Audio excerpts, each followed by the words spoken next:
Adopted little girl found living with pigs. 911 called and police officer in tears.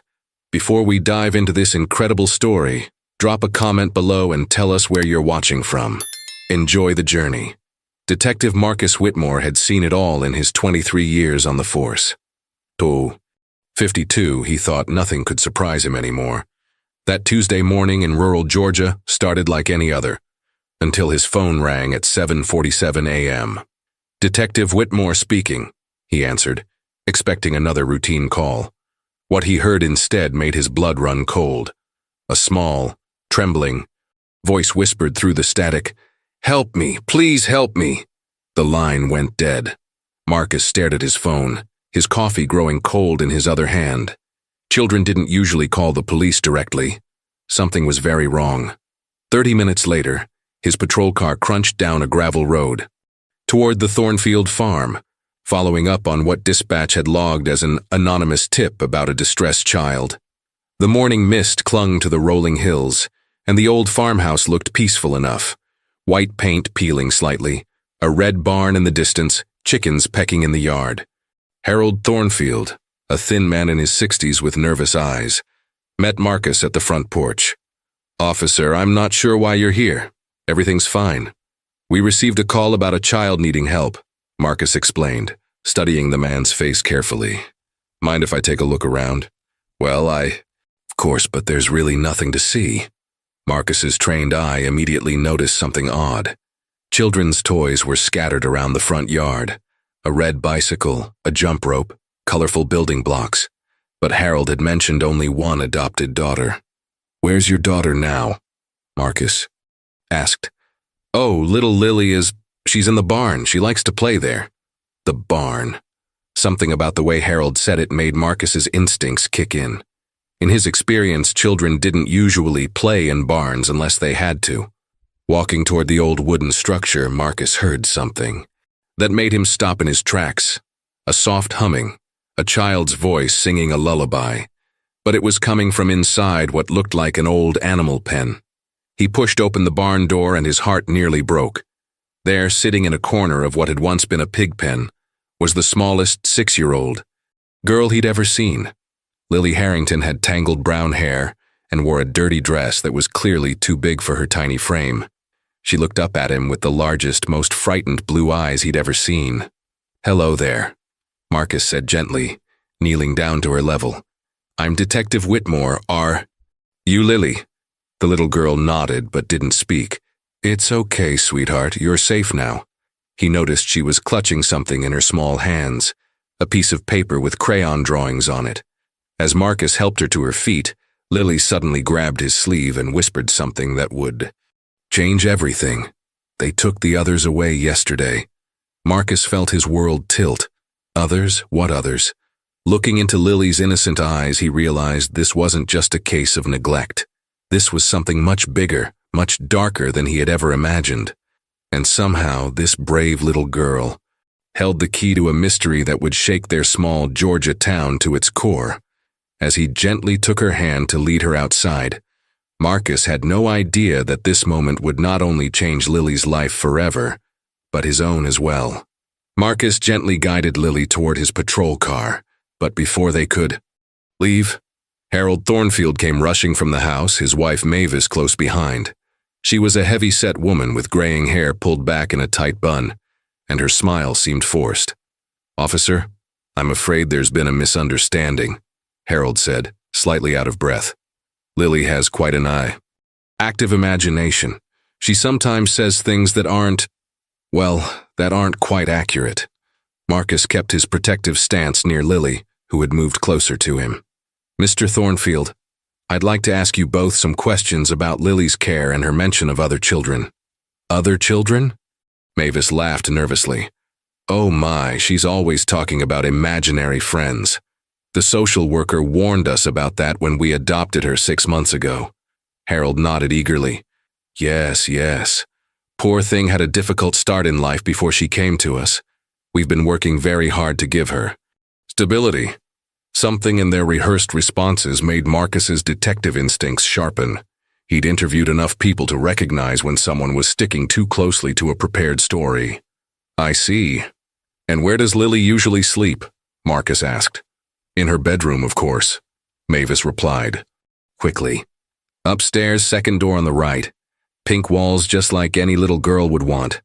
But as they talked, Marcus noticed something that made his stomach drop. There, scattered around the front porch and yard, were toys that clearly belonged to different children. A boy's baseball glove, a set of toy cars, a small pink purse, and building blocks in various stages of construction.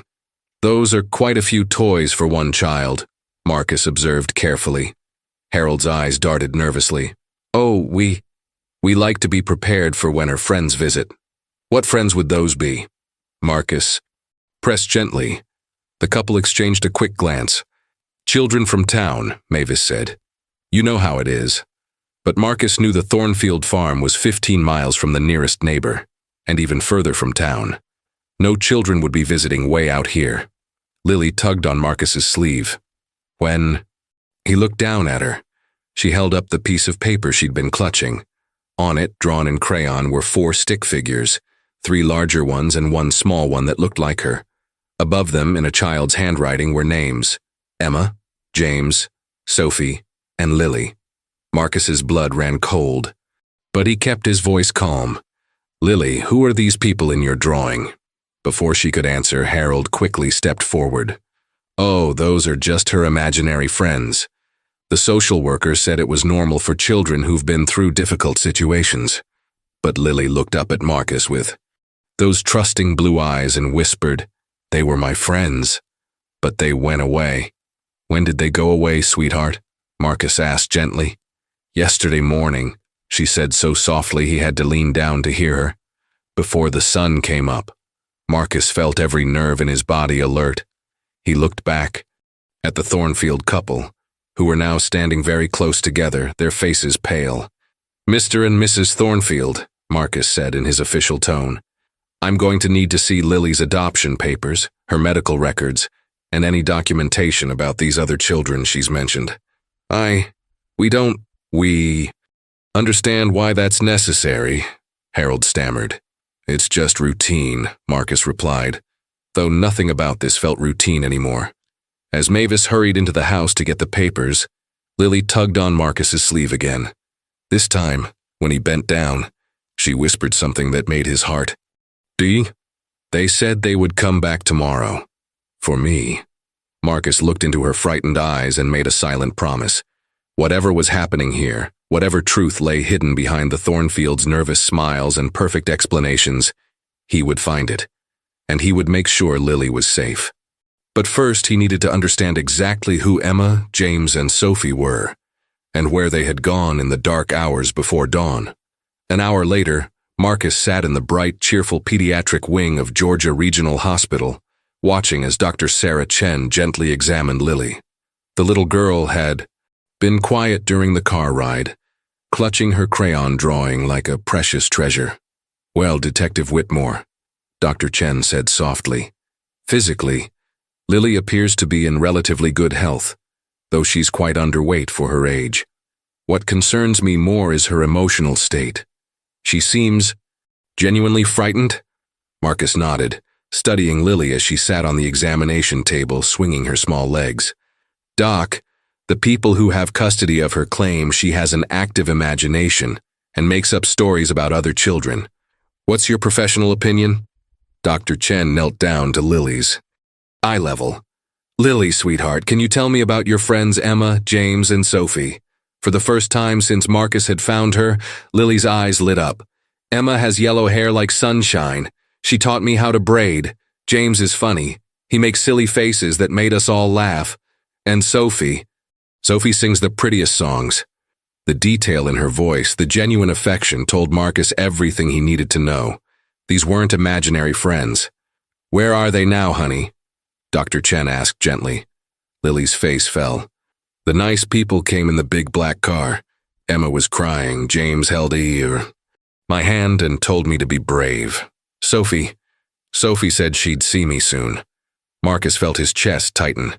Lily, what nice people. They had suits and briefcases.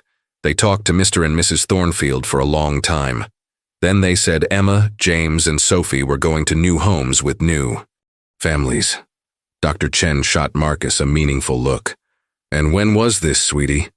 Yesterday, when it was still dark outside, before the roosters started making noise. Marcus pulled out his notebook. Lily, can you tell me how old your friends were? She counted on her small fingers carefully. Emma is 8, like this many. She held up 8 fingers. James is 7 and Sophie is 6 like me, but her birthday was last month. The specificity of her answers sent chills down Marcus's spine. Children with imaginary friends didn't usually remember birthdays and exact ages with such precision. Detective, Dr. Chen said quietly, I'd like to show you something. She led Marcus to a small table where Lily was now drawing with fresh crayons. The new picture showed a house with what looked like a basement or underground area. 4 stick figures were in the dark space below, while 2 larger figures stood above ground. Lily drew this while we were talking, Dr. Chen explained. When I asked her about it, she said this is where they stayed when the visiting people came to see them. Marcus knelt beside Lily. Sweetheart, who were the visiting people? Grown-ups who looked at us. Lily said matter-of-factly.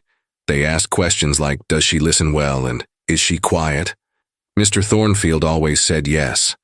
The implication of her words hit Marcus like a freight train. Lily, did these visiting people ever take any children away before yesterday? She nodded sadly. Tommy went away 3 months ago, and before that there was a girl named Rebecca, but I can't remember when. Dr. Chen's face had gone pale. Detective, I think you need to… I know, Marcus said grimly. He looked back at Lily, who was now drawing what appeared to be a calendar with X's marked on certain dates. Lily, what's this picture about? That's when they said the new people would come back, for me. She pointed to a date that was clearly marked, tomorrow. Marcus felt his heart stop. Tomorrow? Mrs. Thornfield told me to pack my special things because I might be going on a trip.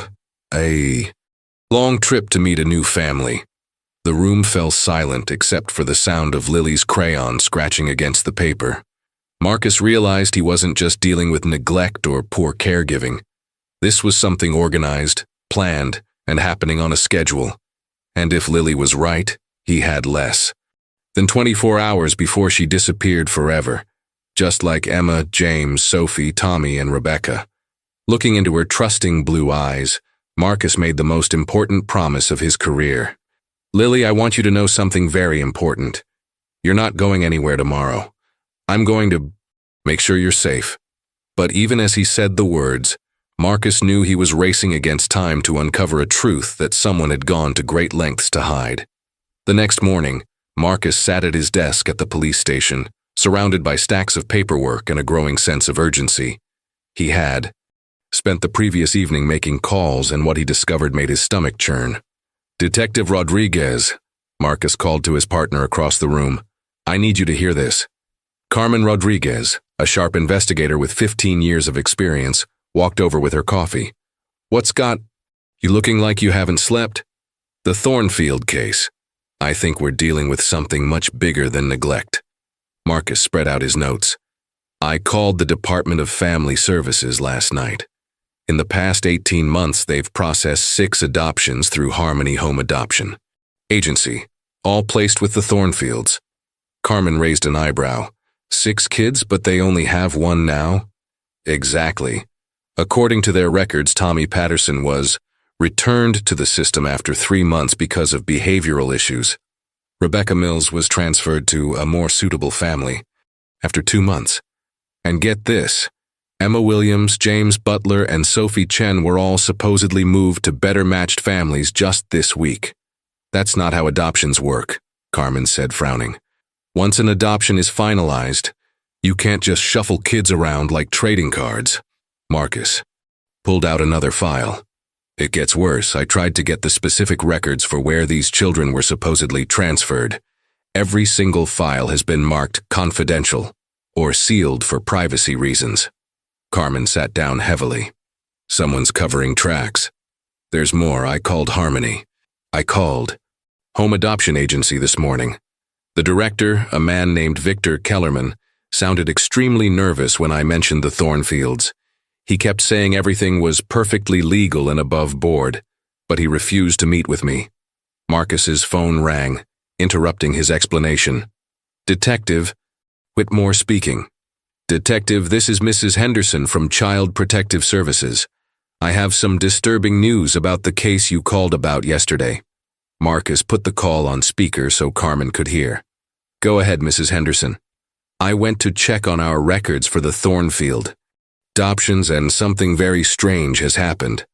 The files for Emma Williams, James Butler, Sophie Chen, Tommy Patterson, and Rebecca Mills have all been removed from our system. Removed how? Marcus asked, his heart racing. Someone with administrative access deleted them completely. The only traces left are the basic intake forms showing they were placed with the Thornfields, but all follow-up documentation, health records, and transfer paperwork are gone. Carmen and Marcus exchanged alarmed glances. Mrs. Henderson, who would have that level of access? Only 3 people, myself, my supervisor, and someone from the State Oversight Committee. Detective, I've been doing this job for 12 years, and I've never seen anything like this. After the call ended, Marcus stared at his notes. Carmen, someone with serious connections is making sure we can't trace where these children went. What about the adoption agency? Harmony Home? Marcus grabbed his keys. That's our next stop. But first, I want to check on something. They drove to the Thornfield farm, but as they approached, Marcus noticed something that made his blood run cold. A large black sedan with tinted windows was parked in the driveway, and he could see Harold Thornfield talking animatedly with 2 well-dressed individuals carrying briefcases. Pull over here, Marcus told Carmen. I want to observe from a distance. Through binoculars, Marcus watched as the visitors handed Harold what appeared to be documents. The conversation looked tense, and Harold kept glancing toward the barn where Marcus had found Lily. After 20 minutes, the black sedan drove away. Marcus waited another 10 minutes before approaching the house. Harold answered the door, but this time his demeanor was completely different. Gone was the nervous, apologetic man from yesterday. Now he seemed confident, almost smug. Detective Whitmore, what brings you back? I thought we cleared everything up yesterday. Mr. Thornfield, I need to ask you about the other children who were previously placed in your care. Harold's smile widened. I'm afraid I can't discuss that. You see, my lawyer has advised me that all questions should go through him from now on. He handed Marcus a business card. Harrison, Drake, and Associates. They handle all matters related to our family's privacy. Marcus looked at the card. It was from one of the most expensive law firms in Atlanta. Mr. Thornfield, how does a retired farmer afford lawyers like this? I think this conversation is over, Detective. As Harold closed the door, Marcus realized that somewhere in the past 24 hours, someone had gotten to the Thornfields, someone with enough money and power to hire top-tier lawyers and make government files disappear. And somewhere, little Lily was counting down the hours until her mysterious trip was supposed to begin. Back at the station, Marcus felt like he was hitting walls at every turn. But sometimes the biggest breakthroughs come from the smallest details. Carmen, I keep thinking about something, Marcus said, pacing around his desk. Lily mentioned that visitors came to look at them. What if someone took pictures? You mean like documentation? Carmen asked. Or marketing? Materials. The thought made Marcus sick, but he had to consider every possibility. Marcus decided to visit Harmony Home Adoption Agency unannounced. The building was a modest 2-story office in downtown Atlanta, with cheerful yellow walls and photos of smiling families covering the reception area. I'm Detective Whitmore, he told the nervous-looking receptionist. I need to speak with Director Kellerman about some urgent questions regarding recent placements. I'm sorry, but Mr. Kellerman is unavailable, the young woman stammered. Marcus showed his badge. This is a police investigation. I'll wait. After 20 minutes of hushed phone calls and whispered conversations, Victor Kellerman finally emerged. He was a thin man in his 50s with gray hair and shifty eyes that never quite met Marcus's gaze. Detective, I'm not sure how I can help. All our adoptions are completely legal and properly documented. Mr. Kellerman, I need information about the 6 children placed with Harold and Mavis Thornfield in the past 18 months. Kellerman's face went pale. That information is confidential. Client privacy, you understand. Marcus leaned forward. Mr. Kellerman, those children have mysteriously disappeared from official records. Right now, we only know the location of one of them. I assure you, all our placements follow proper procedures. Then you won't mind showing me the files. Kellerman nervously adjusted his tie. Well, you see, we're in the process of updating our filing system. Everything's been temporarily archived. As they talked, Marcus noticed something on Kellerman's desk that made his heart stop. Partially hidden under some papers was the corner of a photograph. He could see what looked like children in the image. Mr. Kellerman, may I use your restroom? Marcus asked casually. Of course, down the hall. Instead of going to the restroom, Marcus quietly circled back and peered through the office window. Kellerman was on the phone, speaking in urgent, hushed tones, and there, clearly visible on his desk, was a full photograph. Marcus felt the world tilt around him. The image showed Harold and Mavis Thornfield standing in front of their farmhouse with 4 children, Emma, James, Sophie, and Lily. All 4 children were smiling, but their smiles looked forced, uncomfortable. What shocked Marcus most was the date. Stamp on the photo just 2 months ago. But according to the Thornfields, they had only adopted Lily 6 months ago, and the other children had been transferred at different times. This photo proved they had all been there together recently. Marcus quickly took out his phone and snapped a picture of the photograph through the window just as Kellerman looked up.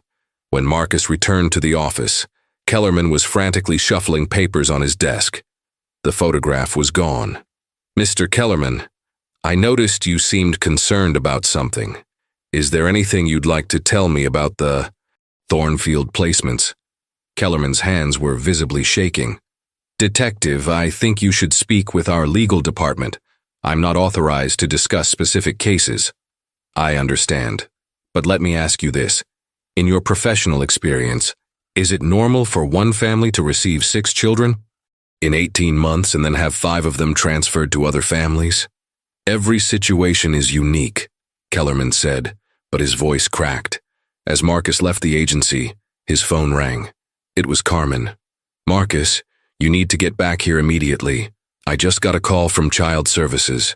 Someone filed an emergency order to have Lily transferred out of protective custody. What? To whom? That's the problem. The order came from a family court judge, but when I called the courthouse, they said no such order was issued today. Marcus felt panic rising in his chest. Where is Lily now? Still at the children's home, but barely. A woman claiming to be a social worker showed up an hour ago with official-looking papers. The staff is confused because the paperwork seems legitimate, but something feels wrong. Marcus was already running to his car. Don't let anyone take her until I get there. As he raced through traffic, Marcus realized that whoever was behind this operation had resources he'd never seen before. They could make files disappear, hire expensive lawyers overnight, and forge court orders. But they had made one mistake. They had underestimated how far one determined detective would go to protect a little girl who had already lost too much. The photograph he'd secretly taken was burning in his phone, proof that the Thornfield story was a complete lie. Now, he just had to make sure Lily didn't disappear before he could expose the truth. Marcus burst through the doors of Sunshine Children's Home, his badge already in his hand. The facility director, Mrs. Patricia Williams, met him in the lobby, her face etched with concern. Detective Whitmore, thank goodness you're here. Something very strange is happening.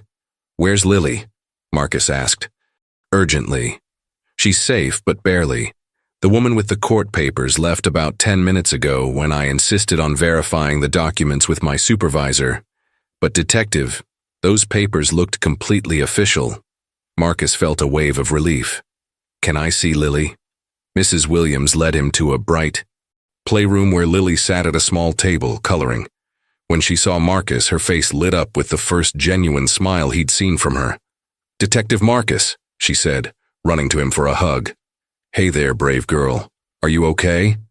She nodded, then whispered, "The lady with the briefcase asked me lots of questions about you.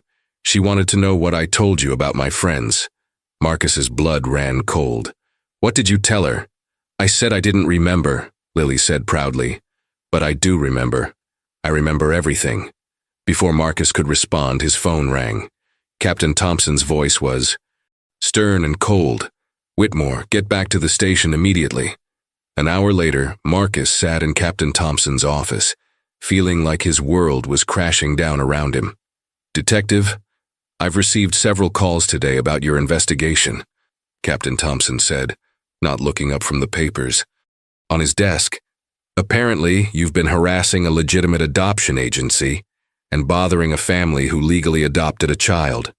Captain, with all due respect, something major is happening here. I have evidence that you have suspicions and theories," Thompson interrupted. "What you don't have is concrete proof of any crime." Marcus pulled out his phone.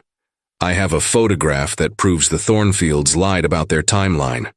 "A photograph you obtained without a warrant by looking through someone's office window?" Thompson's voice was flat. "That's not admissible evidence, and you know it. Captain, 6 children have vanished from official records. Files have been deleted. Someone is making these kids disappear." Thompson finally looked up. "Detective Whitmore, you're emotionally compromised on this case.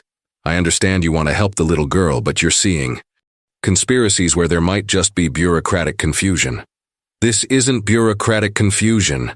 Someone hired expensive lawyers overnight, forged court documents, and—" "Detective," Thompson's voice was final. "Effective immediately, you're being transferred to the traffic division. Detective Rodriguez will take over any follow-up on the Thornfield matter." Marcus felt like he'd been punched in the stomach. "Captain, you can't be serious." "I'm very serious. Clear out your desk. You start your new assignment Monday." As Marcus walked out of the captain's office in shock, Carmen caught up with him in the hallway. "Marcus, what just happened in there?" "I've been silenced," he said bitterly. "Carmen, you have to promise me something. Keep an eye on Lily. Don't let anyone take her." "Of course, but Marcus, they're going to come for her again, and next time they'll have better paperwork." That evening, Marcus sat at his kitchen table staring at the photograph on his phone. His wife Sarah sat across from him holding his hand. 23 years on the force," Marcus said quietly. "I've never been pulled off a case like this." "Marcus, maybe the captain has a point. Maybe you are too emotionally involved. Sarah, I found a little girl living in conditions that would make you cry. And when I tried to help her, suddenly files disappeared, lawyers appeared, and I got transferred to traffic duty. Does that sound normal to you?" Sarah squeezed his hand. "What are you going to do?" Before Marcus could answer, there was a knock at their front door. It was nearly 9 p.m. Sarah looked through the peephole and gasped, "Marcus, you need to see this." Standing on their front porch, in a nightgown and bare feet, was Lily. She was shivering and clutching a small stuffed animal. Marcus opened the door immediately. "Lily, sweetheart, what are you doing here? How did you get here?" "I walked," she said simply.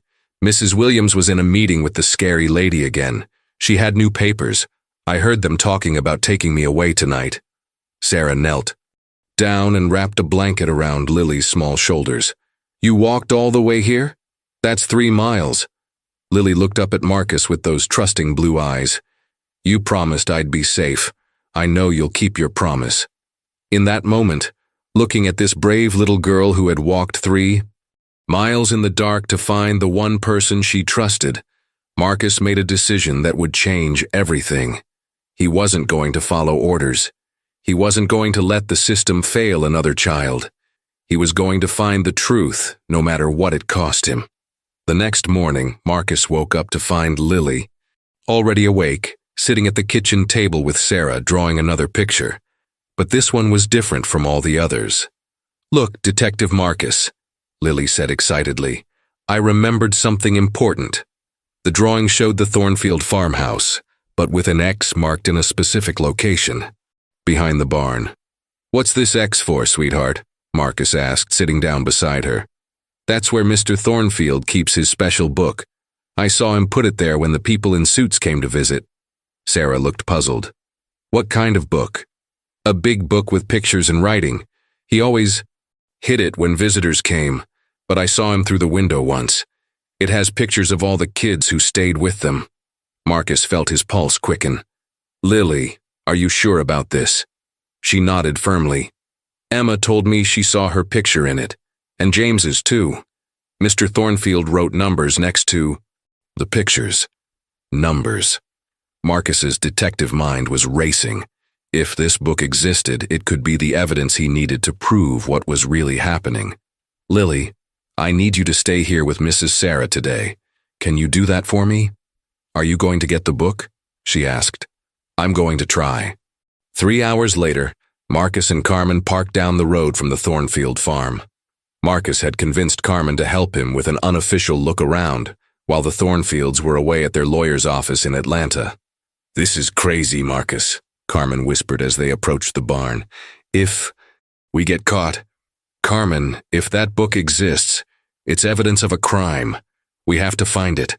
Following Lily's directions, they made their way to the area behind the barn where she had marked the X. At first, Marcus saw nothing unusual. Then Carmen pointed to what looked like an old well cover, partially hidden by overgrown weeds. "Marcus, look at this." The wooden cover was newer than it appeared, and when they lifted it, instead of a well, they found a waterproof container. Inside was exactly what Lily had described, a thick photo album with plastic-covered pages. Marcus opened it with trembling hands, and what he saw made him physically sick. The album contained photos of dozens of children, ranging in age from about 4 to 12. Each photo had information written beneath it, names, ages, and what appeared to be dollar amounts. There was Emma Williams, $45,000. James Butler, $40,000. Sophie Chen, $47,000. And there, near the end, was Lily's photo with $50,000 written below it. "Carmen, look at this," Marcus said, his voice barely a whisper. The album went back years, page after page of children with prices. At the back were business cards from various private placement services and what appeared to be contact information for buyers. But what made Marcus's heart stop was a page near the front of the album. There, staring back at him, was a photo of a little girl with blonde hair and green eyes. The name beneath read Jessica Whitmore, his daughter who had supposedly died in a car accident 5 years ago. "Marcus," Carmen's voice seemed to come from far away. "Marcus, are you okay?" Marcus stared at the photo, his hands shaking. Jessica was listed with a price of $35,000, and there was a note. "Placed with Premium Family, Atlanta area." "She's alive," Marcus whispered. "My daughter is alive." Carmen looked at the photo, then back at Marcus. "Marcus, this can't be right. Jessica died in that car crash." "No," Marcus said, his voice growing stronger. "Look at the date on this entry. It's from 3 weeks before the supposed accident." The implications hit both of them simultaneously. The car crash had been staged. Jessica had been kidnapped and sold, and Marcus had been told she was dead to stop him from looking for her. "Marcus, if this is true, then I've been grieving a daughter who's been alive this whole time. A daughter who's been living with strangers who bought her." Marcus closed the album carefully. This was evidence of crimes that went back years, involving dozens of children and thousands of dollars. But it was also proof that the person behind this operation had made it deeply personal by taking his own daughter. "Carmen, we need to get this to the FBI immediately." "Agreed. But Marcus, if these people took your daughter and faked her death, what do you think they'll do to Lily?" Marcus thought about the brave little girl who had walked 3 miles in the dark to find safety at his house. "They'll have to go through me first," he said quietly. As they carefully replaced the well cover and headed back to their car, Marcus realized this case had just become about much more than protecting one little girl. It had become about saving his own daughter, wherever she might be, and bringing down the people who had stolen 5 years of their lives together. Marcus sat in his car, staring at the photo of his daughter in the evidence book, His entire world turned upside down. Carmen placed a gentle hand on his shoulder. Marcus, we need to think clearly. If Jessica is alive, rushing in could put her in danger. 5 years, Carmen. For 5 years I've visited her grave every Sunday. I've talked to a headstone while my daughter was living with strangers. Marcus's phone rang. It was Sarah, and her voice was panicked. Marcus, you need to come home right now. There are 3 cars in our driveway, 2 police cars and a black sedan. They're saying they have a court order to take Lily. Marcus felt his blood turn cold. Sarah, don't let them in. Tell them I'm on my way. They're not asking, Marcus. They're demanding. The man in charge says his name is Detective Sterling, and he's from the state task force. Marcus and Carmen raced through traffic toward his house, sirens blaring. As they pulled into the neighborhood, Marcus could see the vehicles Sarah had described. Inside his house, chaos had erupted. Lily was clinging to Sarah's leg, crying, while a tall man in an expensive suit stood in their living room holding official-looking papers. Detective Whitmore, the man said coldly. I'm Agent Sterling, Georgia Bureau of Investigation. We have a court order for the immediate removal of Lily Harrington from your unauthorized custody. Let me see. That order, Marcus demanded. Sterling handed him the papers, which looked completely legitimate. But Marcus noticed something odd. The judge's signature was from Judge Harrison, the same name as the law firm representing the Thornfields. Agent Sterling, this little girl is a witness in an ongoing investigation. She can't be moved until we've completed our interviews. Actually, Detective, your investigation has been transferred to our jurisdiction. The child will be placed in appropriate state custody until permanent arrangements can be made. Lily looked up at Marcus with terrified eyes. You promised, she whispered. You promised I'd be safe. Marcus knelt down to her level. Lily, I need you to remember something very important. Remember the book we talked about? Remember where it is? She nodded quickly. If something happens to me, you tell Detective Carmen about the book? Okay. Marcus, Sarah said urgently, you can't let them take her. But Agent Sterling was already motioning to the officers. Detective Whitmore, please step aside. Any interference with a state court order is a felony. That's when Carmen stepped forward. Agent Sterling, I'm Detective Rodriguez, E. Before you remove this child, I think you should know that we've discovered evidence of a major crime ring involving child trafficking. Sterling's eyes narrowed slightly. Detective, you're talking about serious accusations. Do you have proof? Carmen and Marcus exchanged a quick glance. They couldn't reveal the evidence book without admitting they had obtained it illegally. We have witness testimony and circumstantial evidence that suggests. Circumstantial evidence, Sterling interrupted, not sufficient to delay this order. As the officers moved toward Lily, something unexpected happened. Lily suddenly spoke up in a clear, strong voice. My name is not Lily Harrington, she announced. My real name is Lily Martinez. I was taken from my grandmother's house in Florida 8 months ago. The room went completely silent. The Thornfields aren't my adoptive parents, they're the people who took me. And they took my friends Emma, James, and Sophie, too. Sterling looked visibly shaken. Little girl, those are very serious claims. I know where they keep the book with all the pictures and the money numbers. Detective Marcus knows where it is, too. Marcus felt a surge of pride for this brave little girl. Even in her fear, she was fighting back. Agent Sterling, Marcus said firmly, this child just confessed to being a kidnapping victim. By law, she cannot be moved until we've investigated her claims. Detective, you have no authority. Actually, he does, came a voice. From the doorway, everyone turned to see a woman in a FBI jacket entering the house. Agent Patricia Coleman, Federal Bureau of Investigation. We've been tracking a multi-state child trafficking operation, and this location has just become part of our active investigation. Agent Sterling's face went pale. I wasn't informed of any federal investigation. That's because we've suspected there might be local corruption involved, Agent Coleman said coolly. Detective Whitmore, we'd like to speak with you and your witness immediately. As the state officers reluctantly left, Marcus realized that Lily's brave confession had just saved her from being taken, but it had also put them all in even greater danger, because now whoever was behind this operation knew that their secret was out, and they would do anything to protect it. Agent Coleman led Marcus, Carmen, and Lily into Marcus's study while Sarah prepared sandwiches for everyone. The FBI agent was a woman in her 40s with kind eyes, but a serious demeanor. "Lily," Agent Coleman said gently, "you were very brave to speak up today. Can you tell me more about your grandmother in Florida?" Lily's eyes lit up for the first time in days. "Abuela Rosa. She makes the best cookies and she teaches me Spanish songs. She was taking care of me after my mama went to heaven." Marcus felt his heart break. This little girl had lost her mother and then been separated from the grandmother who loved her. "Lily, how did you end up with the Thornfields?" Agent Coleman asked. "A nice lady came to see Abuela.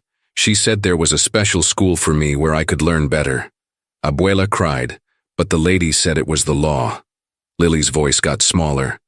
"I thought I was going to school, but they took me to the farm instead." Agent Coleman made notes carefully. "Lily, this is very important.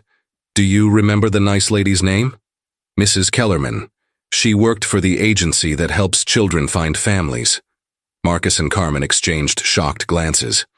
"Kellerman, the same name as the director of Harmony Home Adoption Agency." "Agent Coleman," Marcus said. "Victor Kellerman runs the adoption agency.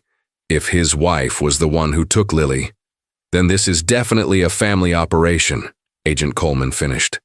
"Detective Whitmore, we need to see that evidence book immediately." Marcus hesitated. "Agent Coleman, we obtained that evidence through unconventional means." "Detective, right now, I'm less concerned about how you found it and more concerned about stopping these people before they hurt more children." 2 hours later, the evidence book was spread across Marcus's dining room table. Agent Coleman studied each page with growing anger. "This operation has been running for at least 8 years, she said grimly. "We're looking at over 200 children who have been trafficked through this network." 200? Sarah gasped from the doorway. "The prices have been increasing over time," Agent Coleman continued. "They're not just selling to anyone. They're targeting wealthy clients who pay premium prices for specific types of children." Marcus pointed to a section near the back of the book. "Look at this. They have a waiting list.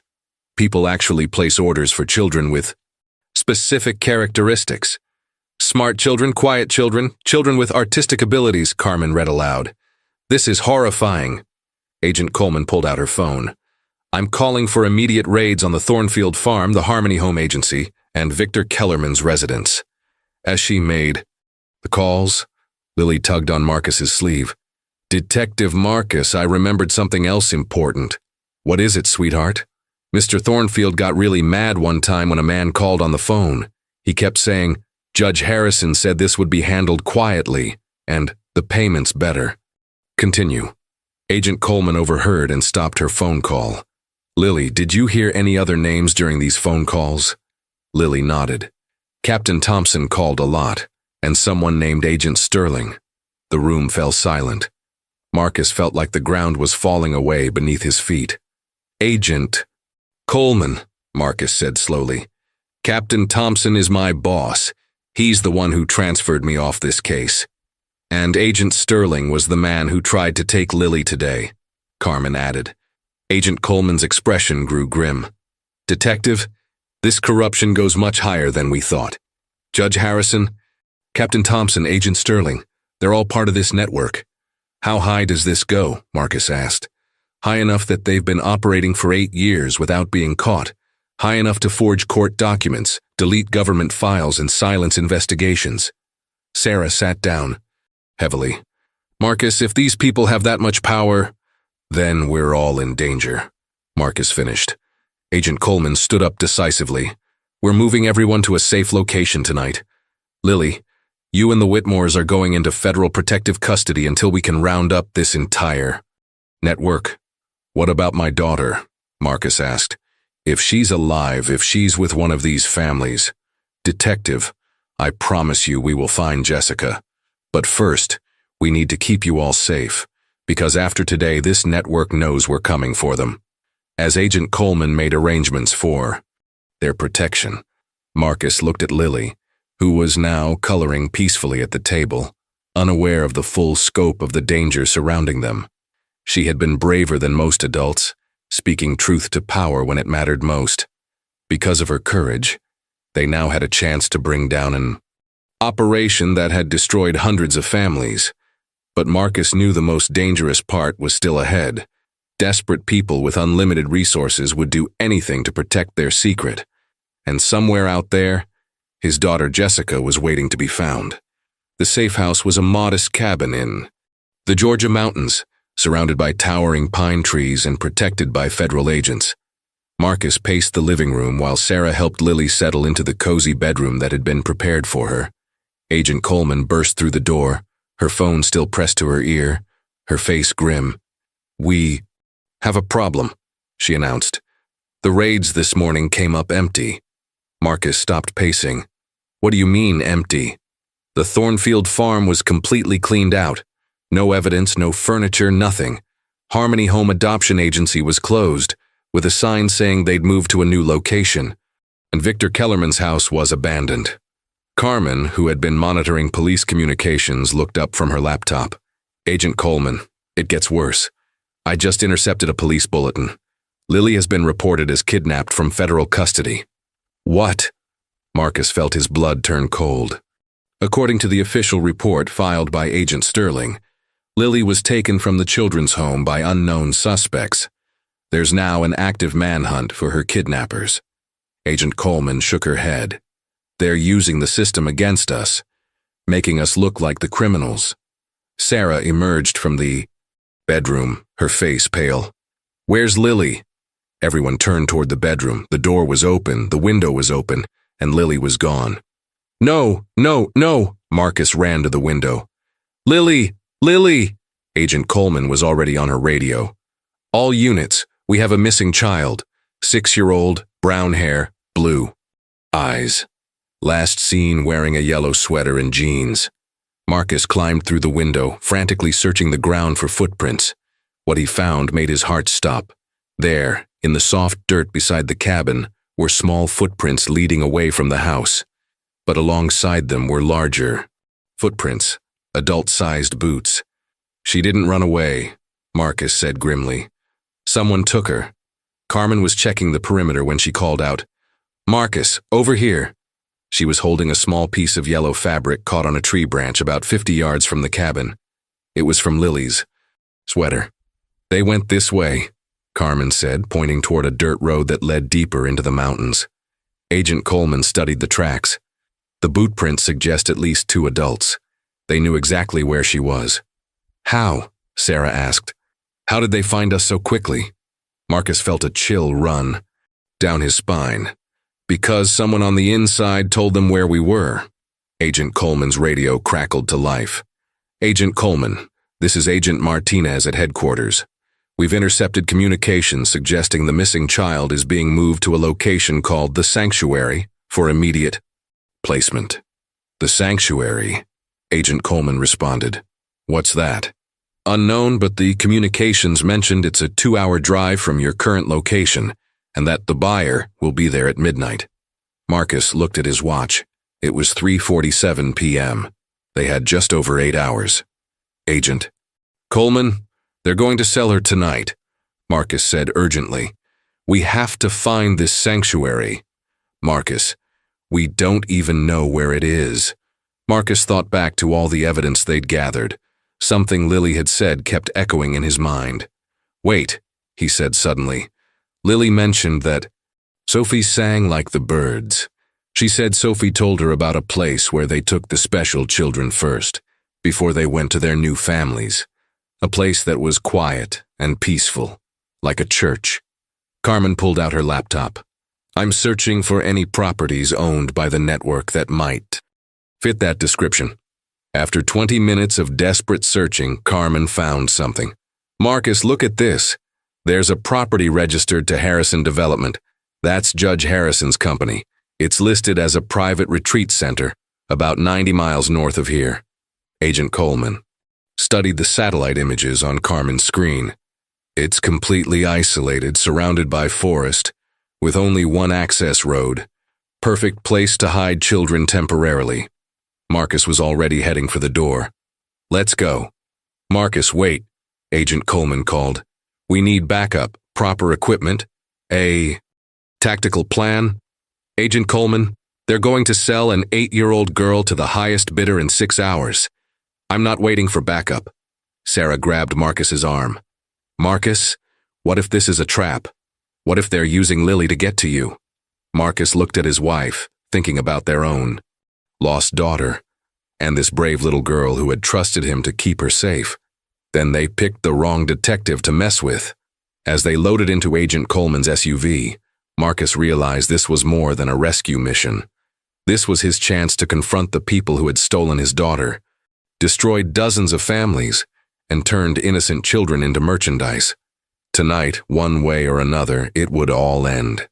The drive through the winding mountain roads felt endless. Agent Coleman had called for backup, but the nearest FBI team was 3 hours away. Marcus watched the clock on the Sakir dashboard, 7:23 p.m., less than 5 hours until midnight. There, Carmen pointed ahead. According to GPS, we should see the turnoff any minute. As they rounded a bend, they spotted a discreet wooden sign, Sanctuary Retreat, Private Property. The narrow dirt road disappeared into dense forest. Agent Coleman pulled over about a quarter mile before the entrance. We go in on foot from here. If they have lookouts, we don't want to announce our arrival. As they hiked through the forest, Marcus's heart pounded with a mixture of fear and determination. Somewhere ahead, Lily was counting on the Minas. After 20 minutes of careful movement through the trees, they reached a ridge overlooking the retreat center. What they saw below made Marcus's blood run cold. The sanctuary was a large, modern building designed to look like a peaceful retreat center, complete with gardens and walking paths. But the reality was much darker. Marcus could see several black sedans parked in front, and men in suits patrolling the grounds. Agent Coleman, Carmen whispered. Look at the rear of the building. Behind the main structure was a smaller building that looked like dormitories. Through the lit windows, they could see the shadows of small figures moving around inside. Children, Marcus said grimly. They're keeping multiple children here. Agent Coleman pulled out high-powered binoculars. I count at least 6 kids in that back building. This isn't just about Lily, this is a holding facility. As they watched, a black limousine pulled up to the main building. A well-dressed elderly man got out, accompanied by a younger woman. They were greeted warmly by Harold Thornfield, who had clearly been waiting for them. The buyers, Carmen said quietly. Marcus felt sick watching the scene unfold like some kind of twisted business meeting. How much time do we have? Agent Coleman checked her watch. 2 hours until midnight, but Marcus, look at this. She handed him the binoculars and pointed toward the dormitory building. Through one of the windows, Marcus could see a small figure with brown hair sitting alone in a corner. Lily, he whispered. But as he adjusted the binoculars, Marcus saw something that made his heart stop completely. In another window, he spotted an older girl with blonde hair and green eyes. Even from this distance, even after 5 years, he recognized her immediately. Jessica, he breathed. What? Agent Coleman took the binoculars back. Marcus, are you sure? That's my daughter. She's here. She's alive and she's here. Sarah, who had insisted on coming despite the danger, grabbed Marcus's arm. Marcus, after all these years, she's really alive? Marcus nodded, emotions overwhelming him. They're both here. Lily and Jessica are both in that building. Agent Coleman studied the layout carefully. The main building is where they're conducting business. The dormitory is where they're keeping the children. We need to create distraction at the main building while someone gets to the kids. I'll go for the children, Marcus said immediately. Marcus, you're too emotionally involved. If something goes wrong. Agent Coleman, that's my daughter in there, and a little girl who trusted me to protect her. I'm going. Carmen checked her service weapon. Then I'm going with him. No, Marcus said firmly. Carmen, I need you to call for additional backup and coordinate with Agent Coleman. This has to be done quietly. If they realize we're here too early, they might hurt the children." Agent Coleman reluctantly agreed to the plan. "Marcus, you have exactly 90 minutes to get those children out safely. At 10:30, backup arrives and we move on the main building whether you're clear or not." As Marcus prepared to move toward the dormitory, Agent Coleman handed him a small radio. "Stay in contact. And, Marcus, be careful. If they took your daughter once, they won't hesitate to take her again." Marcus looked down at the building where his daughter was being held, just 200 yards away. After 5 years of grief, 5 years of visiting an empty grave, 5 years of believing she was gone. Forever, Jessica was finally within reach, and Lily, the brave little girl who had trusted him with her life, was waiting for him to keep his promise. Marcus took a deep breath and started moving through the darkness toward the most important mission of his life. Marcus crept through the shadows, toward the dormitory building, his heart pounding so loudly he was sure someone would hear it. The building had 2 guards patrolling outside, but they seemed more focused on watching the forest than looking for intruders already inside the perimeter. He found an unlocked window on the side of the building and carefully climbed through into what appeared to be a common room. The space was eerily quiet, with children's drawings taped to the walls and toys scattered around, a twisted attempt to make the place seem normal. Marcus moved silently down a hallway lined with small bedrooms. Through the first door, he saw 2 young boys, maybe 7 and 8 years old, sleeping fitfully. The next room held a girl about 10 who was awake, staring at the ceiling. In the third room, Marcus found what he was looking for. Lily was sitting on a small bed, clutching her stuffed animal, her eyes wide, with fear but not surprise when she saw him. "Detective Marcus," she whispered. "I knew you would come. Are you hurt, sweetheart?" She shook her head. "But they said tomorrow I'm going to meet my new family, the one that paid the most money for me."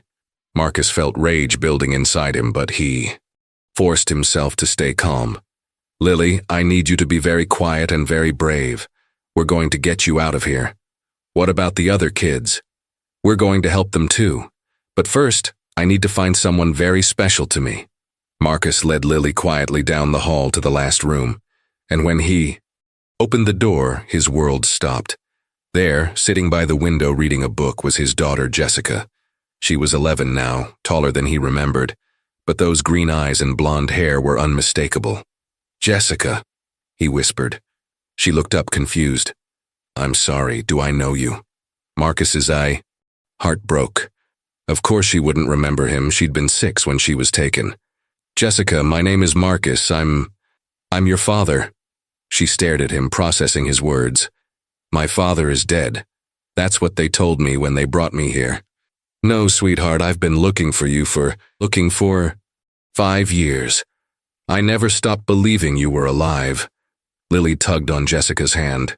"Jessica, this is Detective Marcus. He's the one I told you about, the one who saved me from the farm." Jessica studied Marcus's face carefully. "You really think you're my father?" Marcus pulled out his wallet and showed her a photo he'd carried for 5 years. Jessica on her 6th birthday, blowing out candles on her cake. Jessica's eyes widened.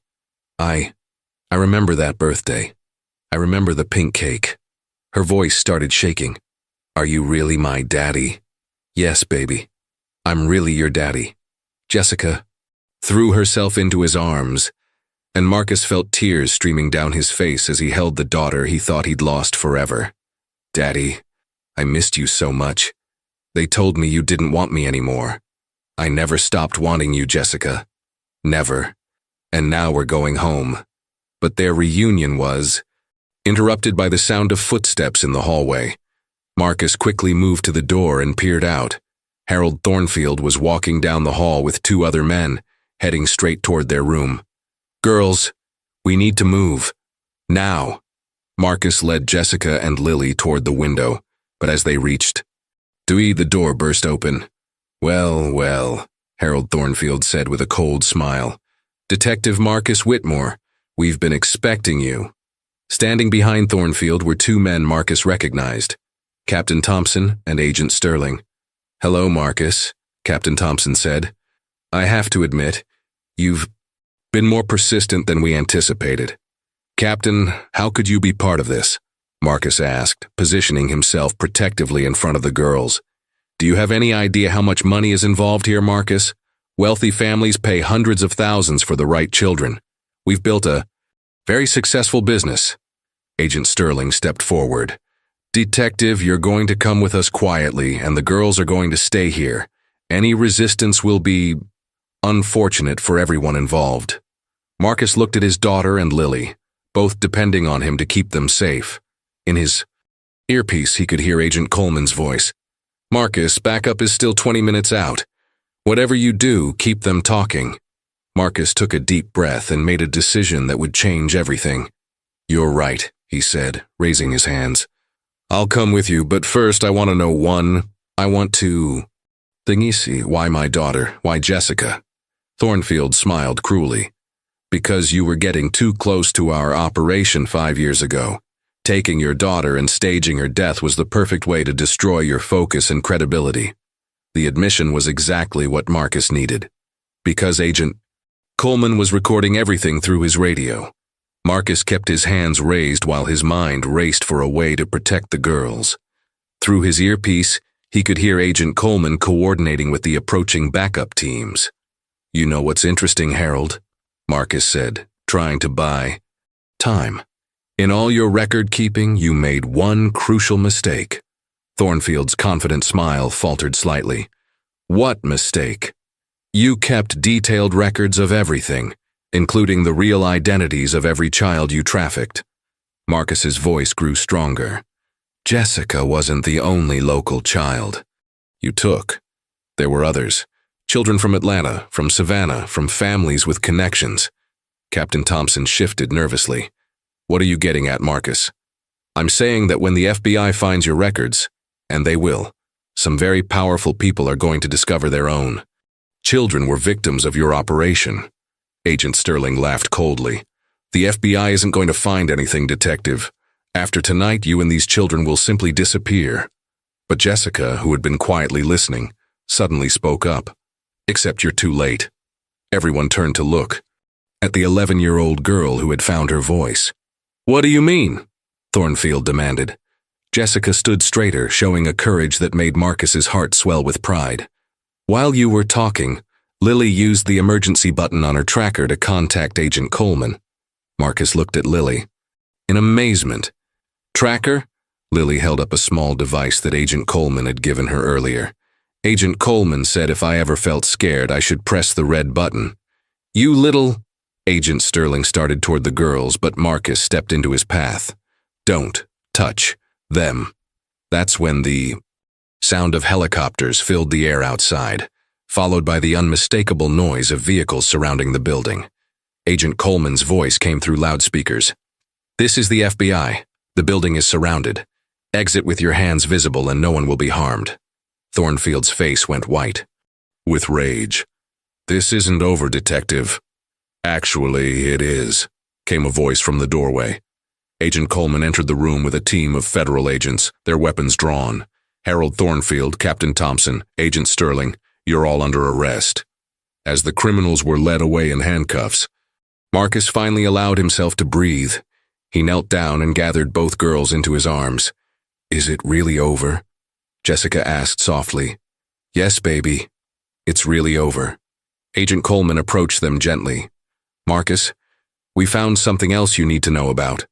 She led them outside to where other federal agents were escorting 12 children of various ages from the dormitory building. Some were crying, others looked confused, but all were finally safe. We found the complete records, Agent Coleman explained. This operation trafficked over 300 children across 15 states. Over the past decade, Marcus felt overwhelmed by the scope of it all. 300 children? Thanks to your investigation and Lily's courage, we've identified the locations of most of them. Families who thought their children were dead are going to discover they're alive. Families who unknowingly adopted trafficked children are going to learn the truth. Lily tugged on Marcus's sleeve. Detective Marcus, what happens to all of us now? Marcus looked at this brave little girl who had trusted him from the beginning, then at his daughter who had survived 5 years of believing her. Family was gone. Now we go home, he said simply. We all go home. Agent Coleman smiled. Actually, Marcus, there's one more thing. We contacted Lily's grandmother in Florida. Rosa Martinez has been searching for Lily every day since she disappeared. She'll be here tomorrow morning. Lily's face, lit up with the biggest smile Marcus had ever seen from her. Abuela Rosa, she's coming for me. She never stopped looking for you, sweetheart. As they walked toward the waiting vehicles, Jessica slipped her hand into Marcus's. Daddy, I have something to tell you. What is it, baby? I never forgot you. Even when they said you were gone, I remembered your voice reading me bedtime stories.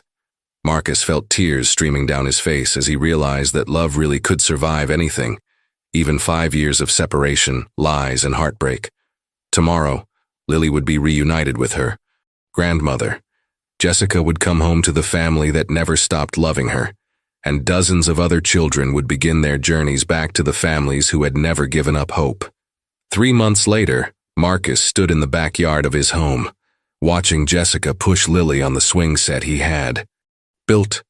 The sound of their laughter filled the air, a sound he had dreamed of hearing again for 5 years. The aftermath of the sanctuary raid had been overwhelming. The FBI had dismantled a trafficking network that spanned multiple states, leading to the arrest of 43 individuals, including judges, social workers, lawyers, and law enforcement officials. Most importantly, 127 children had been reunited with their biological families. Sarah emerged from the house carrying a pitcher of lemonade. The girls have been out there for 2 hours, she said, smiling. I don't think Jessica has stopped talking since she got home. 5 years of stored-up conversations, Marcus replied, his heart full. The front doorbell rang and Marcus went to answer it. Standing on his porch was Agent Coleman, but she wasn't smiling. Marcus, I need to talk to you about something important. They sat in the living room while Jessica and Lily continued playing outside. We found something during our investigation that you need to know about, Agent Coleman said carefully. When Jessica was taken 5 years ago, she was placed with a family in North Carolina, the Hendersons. Marcus felt his stomach tighten. What about them? They had no idea Jessica was trafficked. They believed they were adopting an orphan through a legitimate agency. They've raised her as their daughter for 5 years. They love her deeply.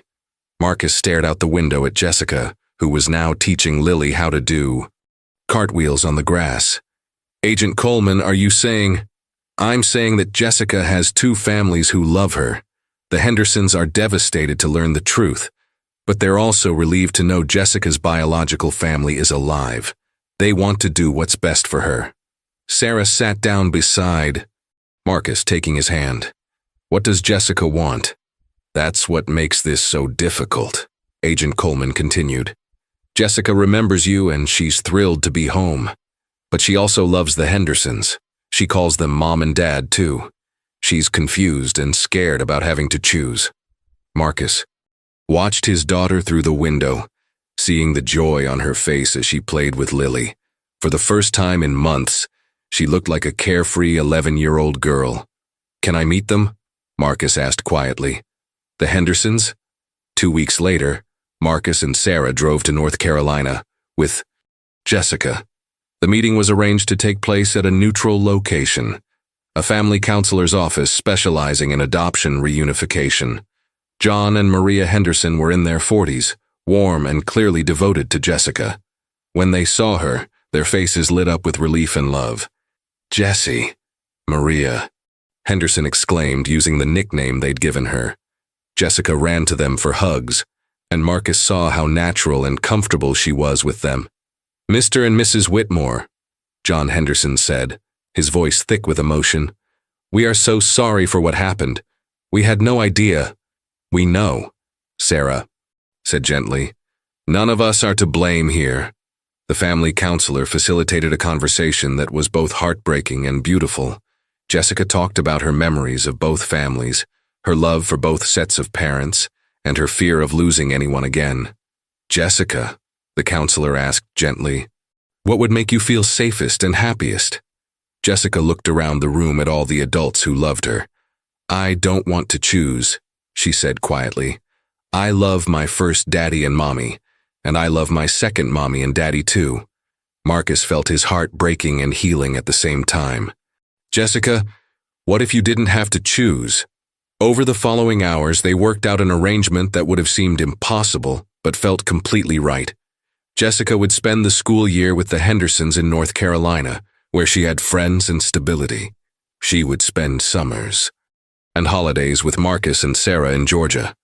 But most importantly, Marcus told his daughter, you'll know that both families love you completely, and you'll never lose either one again. 6 months later, Marcus received a letter that brought tears to his eyes. It was from Lily, now living happily with her grandmother Rosa in Florida. Dear Detective Marcus, Abuela says I can call you Uncle Marcus now. I start 2nd grade next week, and I'm going to tell my class about the brave policeman who saved me and helped me find my family again. Jessica sent me pictures of your house. I hope I can visit this summer. Love, Lily P.S. Abuela makes the best cookies, just like I remembered. Marcus looked out his window at the empty swing set, knowing that soon it would be filled with laughter again when Jessica came home for summer vacation. Sometimes the greatest act of love is letting go. Sometimes it's holding on. And sometimes, if you're very lucky, love finds a way to do both. The case that had started with one anonymous phone call had not only brought down a criminal network, it had restored hope to hundreds of families and proved that love really can survive anything. Marcus smiled, thinking about Lily's courage, Jessica's resilience, and the power of never giving up on the people you love. Some promises are worth everything to keep.